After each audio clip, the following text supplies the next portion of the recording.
everybody, and thank you for listening to my paper on War Children, Generational Discourses and Imagined Communities, West German Student Essays on the Nazi Era from the 1950s.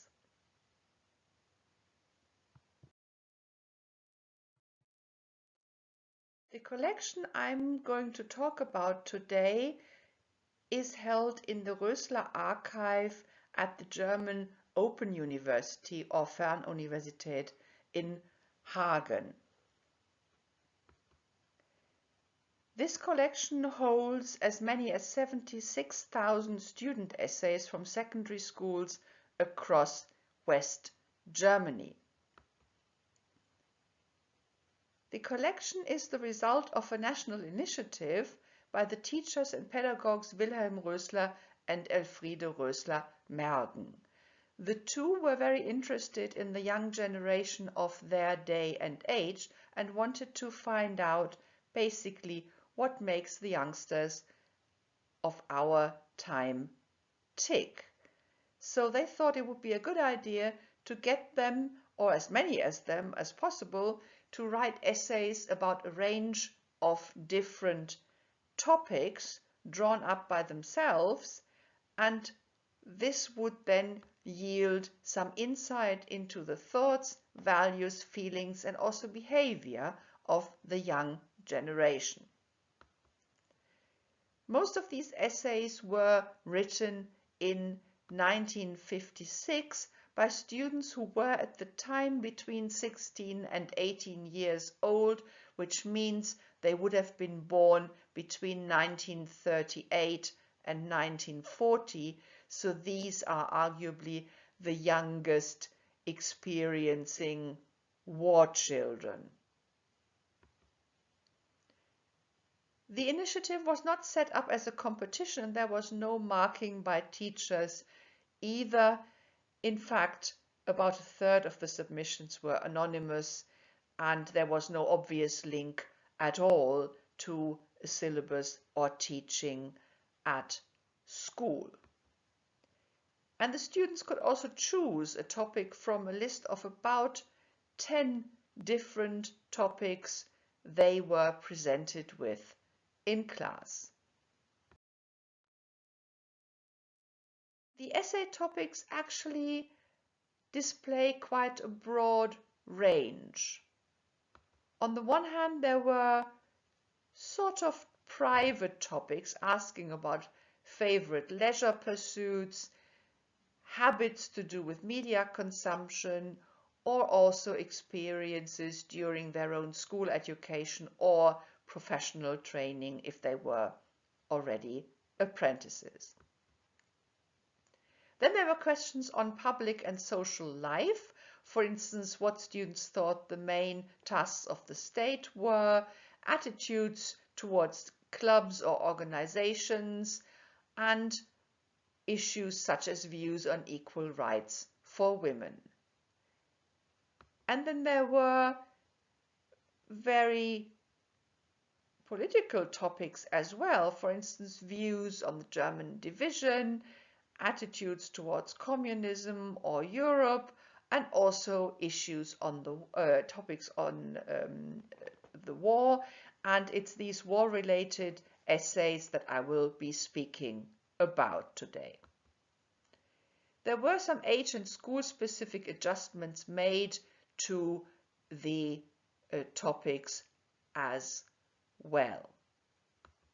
And they looked like this. So these are essays on 3 different topics from one particular vocational training college, and you can see there it's the same class, the same school, that in one class students were given a choice as to what topic to go for.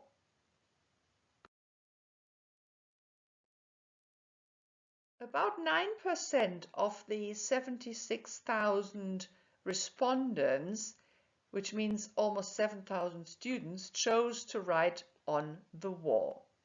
And here there was a number of questions on the war. On the one hand, knowledge-focused questions that ask, for instance, what do you know about the years from 1939 to 1945? Or a question about knowledge about Hitler and Stalin, etc., etc. And then a number of questions focusing more on memories and experiences and such like either experiences and memories of the students themselves and or their families. And here we have an example of the title of one such essay, and the title here would translate as Personal Memories of the War and the Post-War Period. The stamp identifies the school, the city, and the year, or the class. The dominant thematic concerns are not desperately surprising. Many students write about the air raids and how that felt, but also the damages and the injuries and the deaths either experienced or seen. Then male relatives in the army and also as prisoners of war feature in the narratives, as do in general descriptions of injuries, illnesses, in the closer social circle or the death of relatives. The fear of allies is often thematized as well, especially the Russians were feared very strongly. Very important was also the topic of flight and expulsion and the mistreatments and atrocities seen in that context. The end of the war does feature, of course, as does the occupation period and the behavior of Allied troops towards the German civilian population. Then we have post-war shortages, hunger, inadequate houses, etc. But also more positive things such as finding a new home, the positive impact of the currency reform, rebuilding, the economic miracle, in short, new beginnings. German division is thematized quite a lot.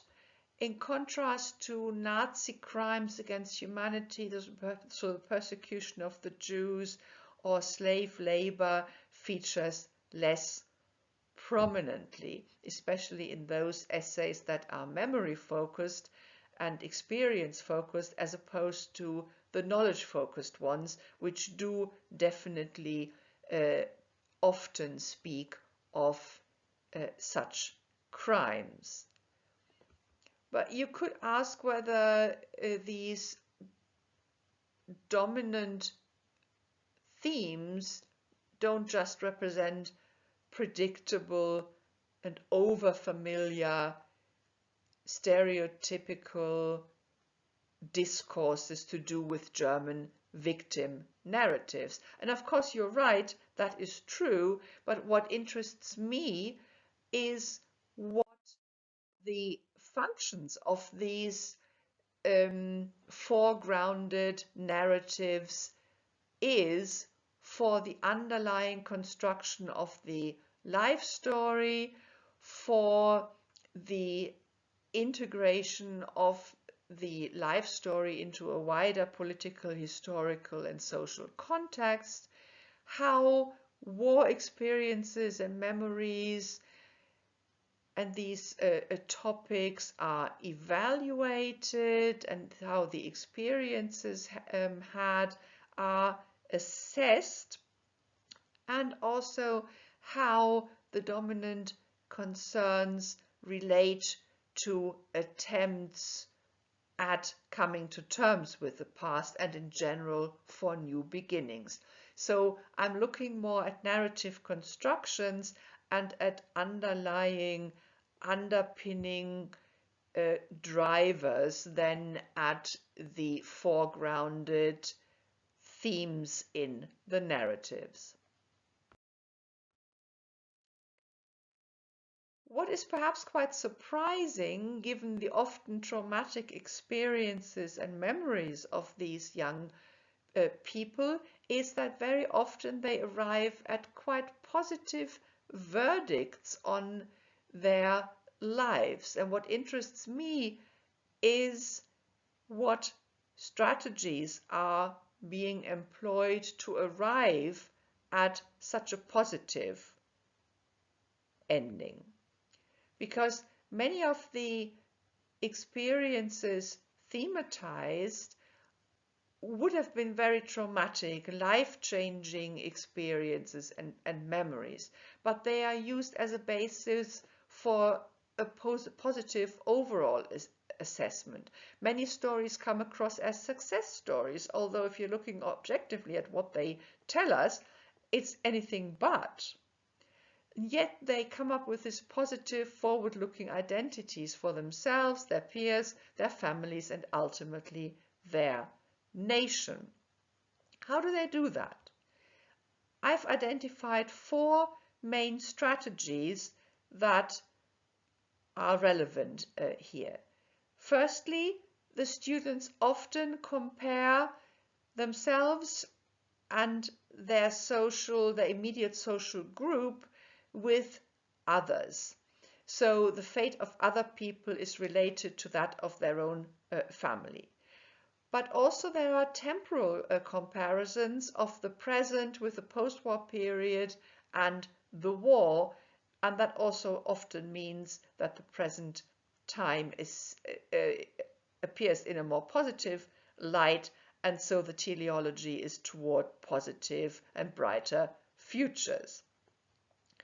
The students also often invent themselves as a generation, and that allows the creation of a kind of horizontal community and sense of community with their peers.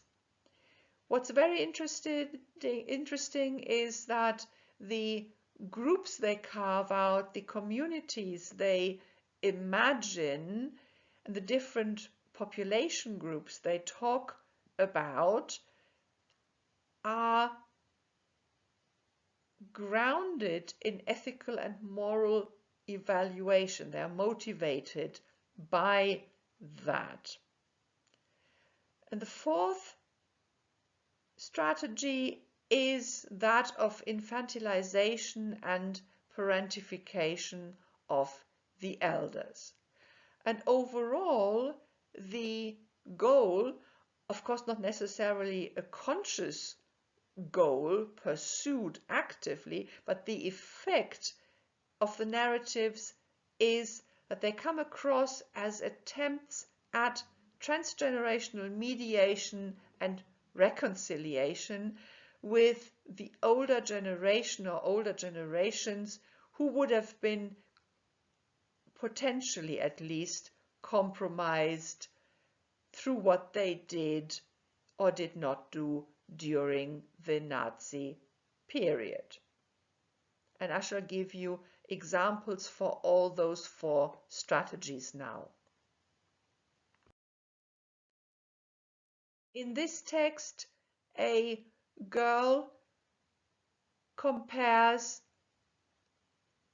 the lot of her family, the loss of her father, the loss of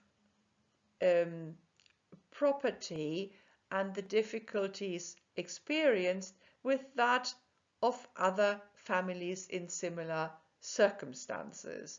So the father was a soldier, but that is compared to other families where this was also often, mostly, usually the case. Then the death of the father is sort of almost turned into something that can be lived with by pointing out that no other relatives died, the implication clearly being that many other families had it worse because they lost more than one family member in the war.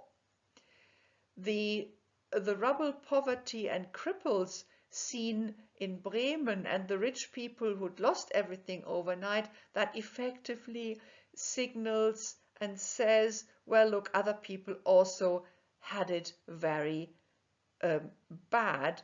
And then at the end of the essay, she says, well, many people are in a worse situation. Should we therefore not be content with our lot? Again, here a comparison of her own situation with that of others.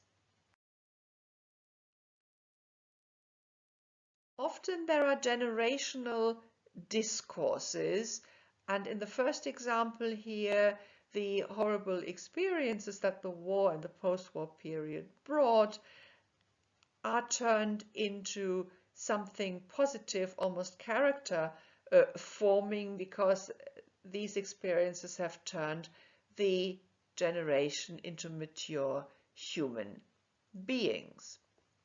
Or in the second example, the student contrasts his own generation with that of the slightly older generation who had felt as a group worse done by.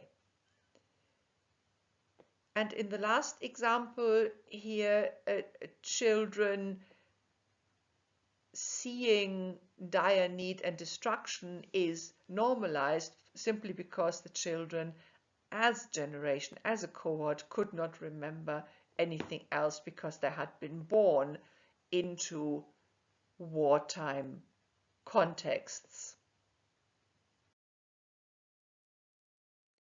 What is very interesting is that the groups that the students construct, the communities about which they talk and the groups that they contrast, are not necessarily only shaped by, say, ethnic identities or regional identities or national identities, but they are also very much often shaped by what people did and how their actions are to be judged.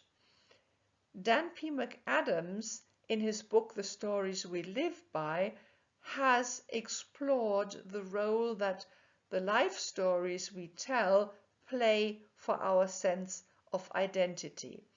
And he says that in adolescence, when people write or tell their life stories, what they then start doing is to inscribe their own stories into ethical, moral frameworks, i.e. into wider ideological contexts. And I think this is exactly what the students are doing here, and ethical criteria are used to construct imagined communities, which I use more loosely than Anderson did in his book on nationalism. So the types of imagined communities here include not only the predictable ones, so their own family, regional identities or national identities, not even just the Germans versus the Nazis, which is of course a highly problematic contrast, and or communities of fate, the expelled and the bombed out, etc. But the master criterion for community constructions is: what did people do, what was good, what was bad, and the goodies are grouped together and the baddies are grouped together as well. Some examples of that are on this slide. The Russians and the Czechs plundered the flats, murdered and raped the women, but my father and my brother protected us from that. So the father and the brother are grouped together as protectors and therefore seen positively, whereas Russians and Czechs are not only identified through their national identities, but through the evil deeds that they carried out. In the second example here, the German population is portrayed as consisting of villains versus citizens, as if villains were not citizens.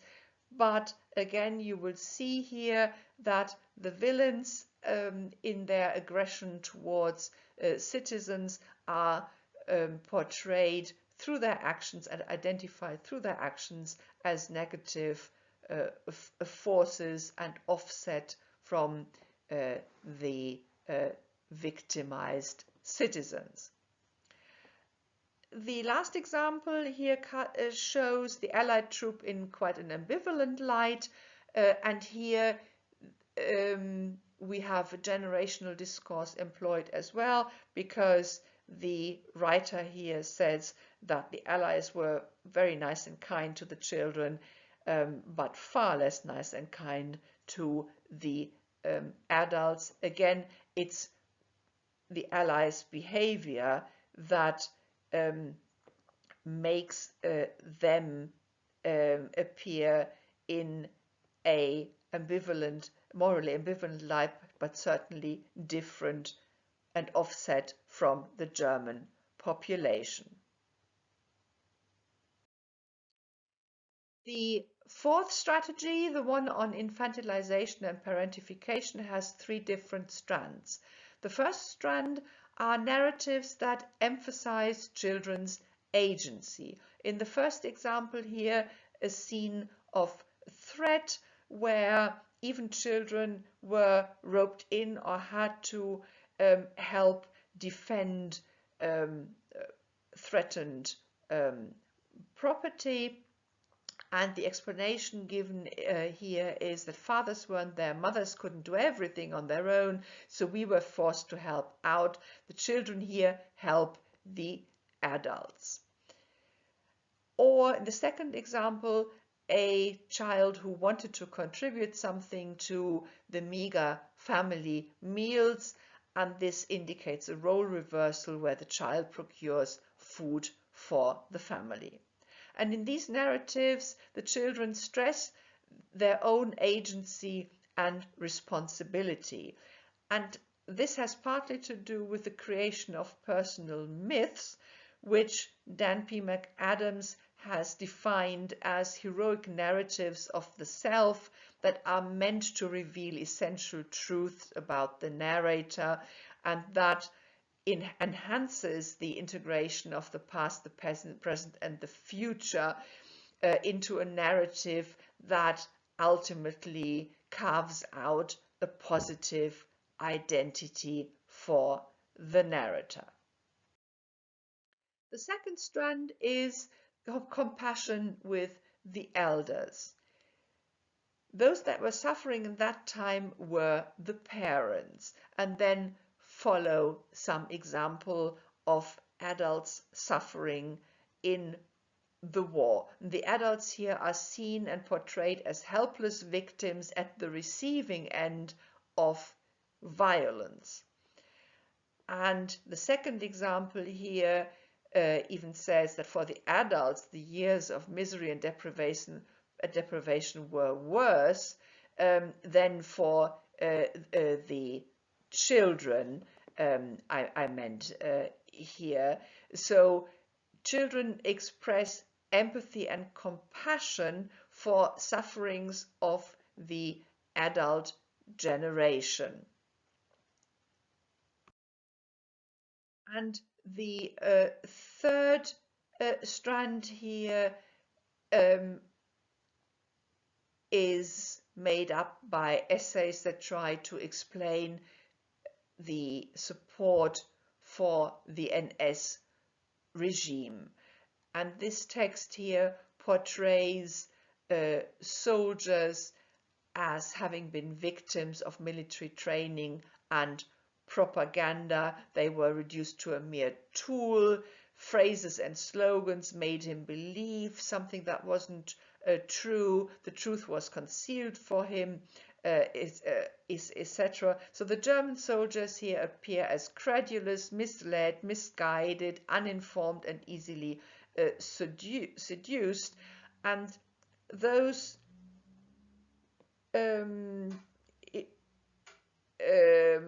those kind of qualities, of course, remind us of stereotypical assumptions about children's limited insight.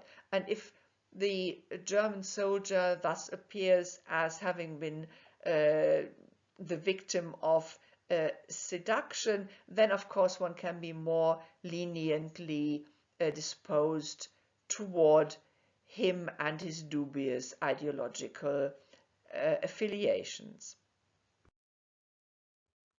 I conclude, the war and the post-war period had strongly affected these youngest experiencing war children. And of course, they would have consciously or subconsciously been wondering about the causes of the war. But in contrast to the highly critical 1960s student generation, this generation was far more apologetic and sympathetic towards their elders, and that had the effect that they could maintain a more positive relationship with these elders and could create what Emma Hutchison calls affective communities with them. The generational discourses deployed contrast their own peer cohort with the elders, with older generations, and that enables them to portray their own generation as a seed corn community for new beginnings, and thus ascribe an important role to themselves. What becomes very clear in the essays is the importance of stable communities, especially the family. Helmut Schelsky wrote a famous book in 1957 entitled Die skeptische Generation, in which he dismisses the youth of the 1950s as being skeptical toward politics and ideology, and not interested very much in politics and ideology. But I think that is not true. The youngsters did not withdraw from politics. They just needed a stable community as a basis for this political ideological reorientation and the necessary rebuilding of lives. And Hutchison says that with people who've been through trauma, there is a desire to restore a sense of order and normality. And wartime families, and also often post-war families, had not been normal by any stretch of the imagination. So I think it's very understandable that these youngsters come across as valuing quite traditional ideas about the family and how it should be. So in my view, the 1950s is not just a period of repression and amnesty, but an important phase in young Germans' attempts to understand and overcome the Nazi past. Thank you very much for your attention. Here are some reading references. I've included the abstract for my talk. And here are my contact details. Thank you very much.